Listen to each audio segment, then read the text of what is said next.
Hello students, welcome back to our channel மாணவனாசிரியர். இந்த வீடியோல நம்ம என்னோட பார்க்க போறோம்னு பார்த்தீங்கன்னா 12th standard first midterm test காமர்ஸ்க்கான கவர்மெண்டோட official original Tamil medium question தான் பார்க்க போறோம். ஃபர்ஸ்ட் மிட்டம் மார்க் பொறுத்த வரைக்கும் 50 மார்க் பேட்டர்ன் தான்.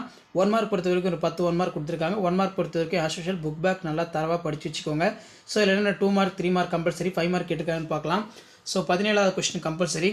மேற்பார்வை வீச்சு சொல்லை என்பதன் பொருள் யாது? முக்கிய முடிவு பகுதிகள். மூலதன சந்தையின் பங்கேற்பாளர் யார்? அரசு பாத்திரங்கள் சந்தை என்றால் என்ன? பங்கு சந்தை என்றால் என்ன? செபியின் 2 நோக்கங்கள் ரொம்ப முக்கியம். அமைப்பு நிறுவனங்களின் கூறுகள் யாவை? அடுத்து மேலாண்மை நிர்வாகத்திலிருந்து வேறுபடுத்துக. நெக்ஸ்ட் குறியிலக்கு மேலாண்மை ஏதேனும் 3 செயல்முறைகளை பட்டியலிடு. மூலதன சந்தையின் பல்வேறு வகைகள் என்ன?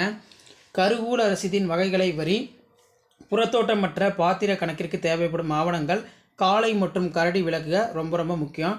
ஸோ 5 மார்க் பொறுத்த வரைக்கும் நல்லா படிச்சுக்கோங்க. 3 × 5 15. இதில் நவீன மேலாண்மையின் கோட்பாடுகளை வரி ஏதாவது ஒரு 5 பாயிண்ட்டு. மேலாண்மையின் பல்வேறு வகைகளை விளக்குக ஏதேனும் ஒரு 5. முதல் நிலை சந்தை இரண்டாம் நிலை சந்தை வேறுபடுத்துக. அரசு பத்திரங்களின் இயல்புகளை வரி. பங்குச்சந்தை பொருட்கள் பரிமாற்ற வேறுபாடு. செபியின் அதிகாரங்களை வரி. ஸோ இந்த கொஷின் பேப்பரில் கூட கொஷின் நல்லா படிச்சுக்கோங்க. ஸோ வீடியோ உங்களுக்கு இன்ஃபர்மேட்டிவ் இருந்தால் உங்கள் ஃப்ரெண்ட்ஸுக்கு ஷேர் பண்ணுங்கள். மறக்காத மாணவனாசிரியர் யூடியூப் சேனல் சப்ஸ்கிரைப் பண்ணிக்கோங்க.